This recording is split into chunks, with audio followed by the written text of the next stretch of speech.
Welcome to Tech in the Car.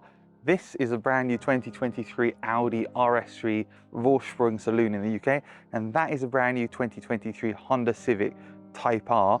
Check out my full review of that car and this car on the channel, but I'm going to compare it in this video today. What are the differences? Why should you pick one above the other, or should you? And how do they drive?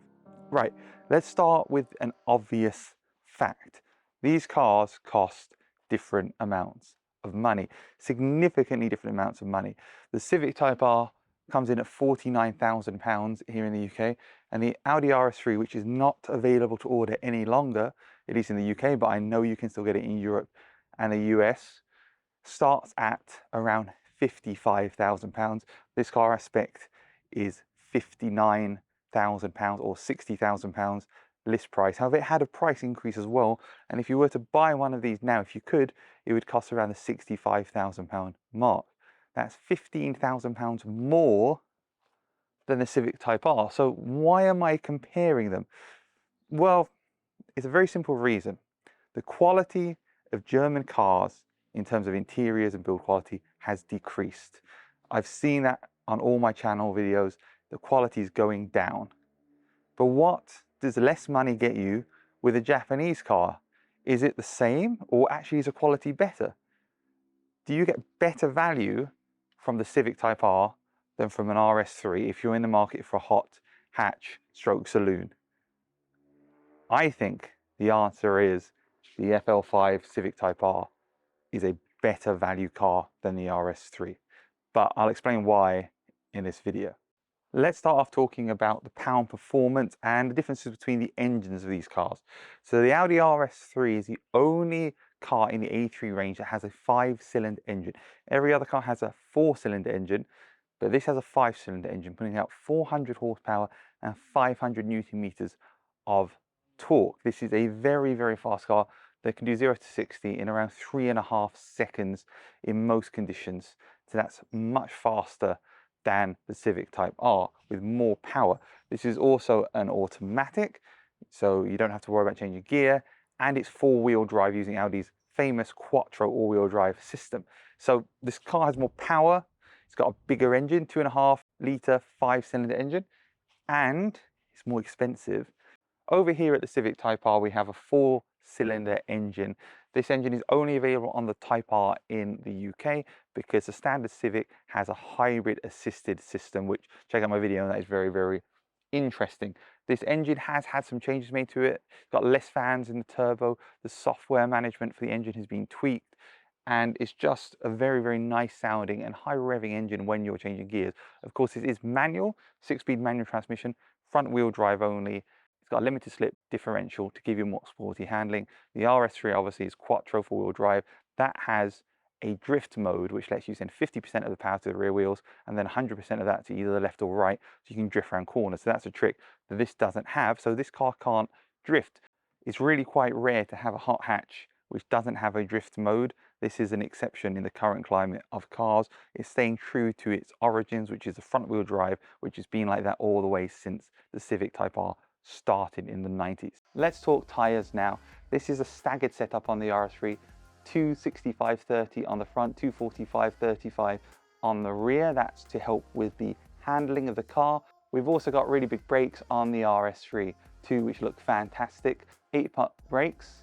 On the Vorsprung, available in black on these other models, including the launch edition, available in red, which I much prefer. We've got a glossy black with a metallic print design on the Vorsprung. However, it is available with a matte black version on the launch edition, and there is a standard silver wheel as well on the non-special editions of the RS3, if you can get them. Here on the Civic Type R, we have the same wheels on the front and the back. It's a square setup, 265/30 R19 wheels, same as on the RS3 front, 19-inch wheels, but these are the same on front and back. We've got a matte black design, red Brembo brakes, which are really, really grippy and good. Much prefer the color there.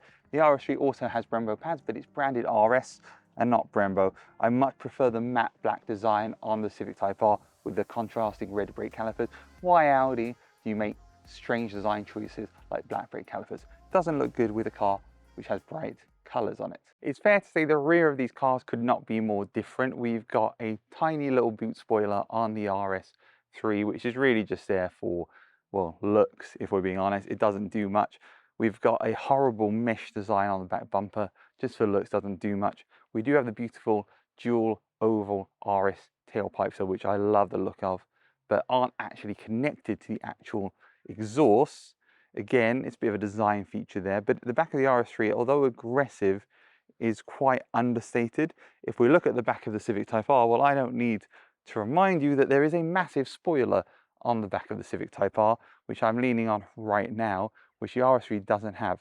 The other difference is this is a hatchback, and that is a saloon. Now, there is a hatchback sportback version of the RS3 available, but this is actually a bigger car because this is more in proportion with the RS3 saloon than it is with a hatchback. So actually, if you look at the car, it looks more to me like a saloon. And in fact, when you open the rear up, you're a bit surprised because there is a lot of space back here, which comes from having a hatchback, even though it's more like saloon shape. Bit of a strange one. Good design choice by Honda in terms of practicality, though. It's met the middle ground between a hatchback, sportback, and a saloon. Not a fan of the sportback version of the RS3. I know lots of people are going to be disagreeing with me as I say that. I don't think it looks good on the 8Y generation. I think it looks a bit soft compared to the previous generations. I just had to show you this wing in a bit more detail at the back of the Civic Type R. It is enormous, not as enormous as the previous generation, but a lot bigger than on the RS3. And you can't actually see it through the back window because it's actually higher than the back window, which is very, very handy. And the other thing I didn't mention is the triple exhaust down here, which basically looks like a rocket ship with 3 exhausts connected to the exhaust system, tips and everything all in one, and it just looks great at the back. However, I would say that I prefer the rear light design of the RS3. The Honda Civic Type R is a bit basic for me. The RS3 has a bit more of an advanced design, plus the lights do a dance when you turn them on and off, front and at the rear. Time to compare the interior of these two cars. Well, you can safely say that despite this car being between £10,000 and £15,000 less than the RS3, the interior is better. We've got these beautiful bucket seats. I don't find them very comfortable, but I don't deny they are very beautiful. They've got a Type R logo, they look fantastic. And then we've got the red carpet. Some people love it, some people won't, but they've made some effort to put some special differentiating designs inside the car on their top car. We've got the Civic Type R plaque just there, which means that you know that you're in a special car. We've got an Alcantara steering wheel as standard, something you do not get on the UK RS3 versions. We also have special shift lights above the gauge cluster, which are actually physical lights put in there by Honda at extra cost, extra design. That's a really, really nice feature. Overall, the quality of materials inside, these are soft plastics at the top, just like on the RS3. But then across here, we've got this really cool mesh design. Now in the RS3, I have a carbon fiber design, which looks very, very cool, but I'm not sure it's better quality than this. I just feel like this mesh design shows a bit more thought has gone into the design of the interior of this car. In the middle here, I much prefer this metallic finish than the glossy black on the RS3 because that just gets covered in fingerprints and scratch. In fact, I've put a layer of protective film over the top of my dashboard because I don't want it to get scratched. This really interesting design here, which I love. On the previous generation, it did actually pull forward. It doesn't. But this is nice. Again, Alcantara. We don't get Alcantara on the center of the RS3. We've got these 2 big cup holders. We've got flimsy cup holders in the RS3. These are really substantial and they're much deeper too. Overall, the qualities in here feel better in terms of materials.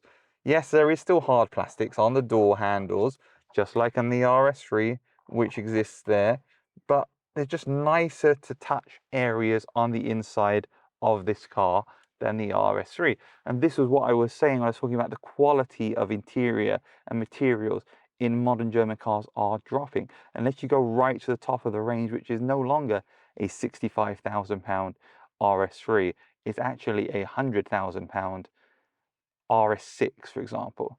Only then do you really start to see the materials all over the car improving. Well, here we've got a car which when it launched was £47,000. Yes, now it's 49. It's gone up a bit too, just like the RS3. But the quality feels really, really good for what it costs, whereas the RS3 feels down on what it should do in terms of interior, in terms of quality. So yes, this is better value in terms of interior than an RS3, at least in the UK spec. Inside the RS3, I've added some stuff to make it more particular and special to me. I've added the Alcantara steering wheel. I've added the red highlights to the vents.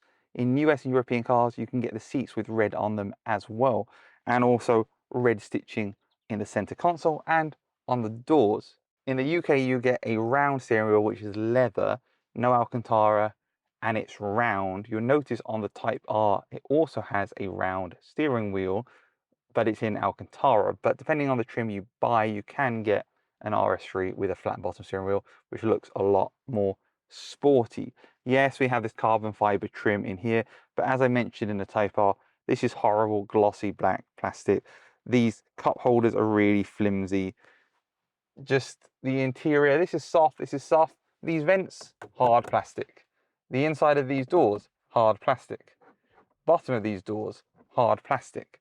Just overall, if you're being particular about what you get for the car, the price of this car, the interior of this is substandard compared to the less expensive Honda Civic Type R. RS3 or Civic Type R when driving? Well, the first thing you have to notice is the transmission. We've obviously got a 6-speed manual transmission, and this is front wheel drive only, which means that all the drive comes from the front and you're changing gears. Now, this gear shifter is a magnificent feat of engineering. At 40mm gear to gear, this is a fantastic gearbox, which is comparable with the better Porsche makes on their manual side. So it's a fantastic transmission to have.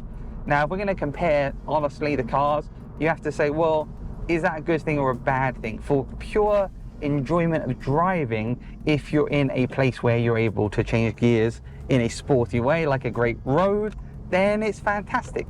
But if you're in the town like I am now, changing gears is just a bit of a pain in the neck. I'd rather have an automatic car. Also, let's be honest, manual is slower than automatic. Comparing the RS3's acceleration to the Civic Type R isn't necessarily fair because the RS3 has more horsepower, but even comparing an S3 to a Type R, the S3 is faster because it's got an automatic transmission and this car is manual. So the benefits of manual are great for a sporty road, but not so great for driving around town. Not as good for economy either, because you're changing gears when you feel like it, and that may not be the most economical time. Ride-wise, you can see this car is a lot firmer in ride than the RS3. You can probably hear it in my voice. Unfortunately, Honda have made the suspension much firmer on this car, which I would say is a negative compared to the RS3. Now, of course, a firmer suspension is a more sporty suspension, and to be fair, there are 3 modes. There is a comfort, sport and R mode, and we also got individual.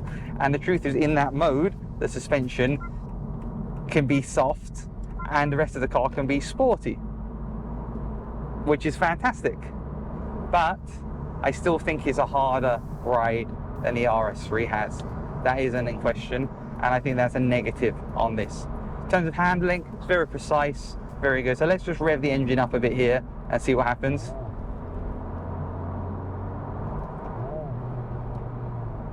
You can get the nice noise.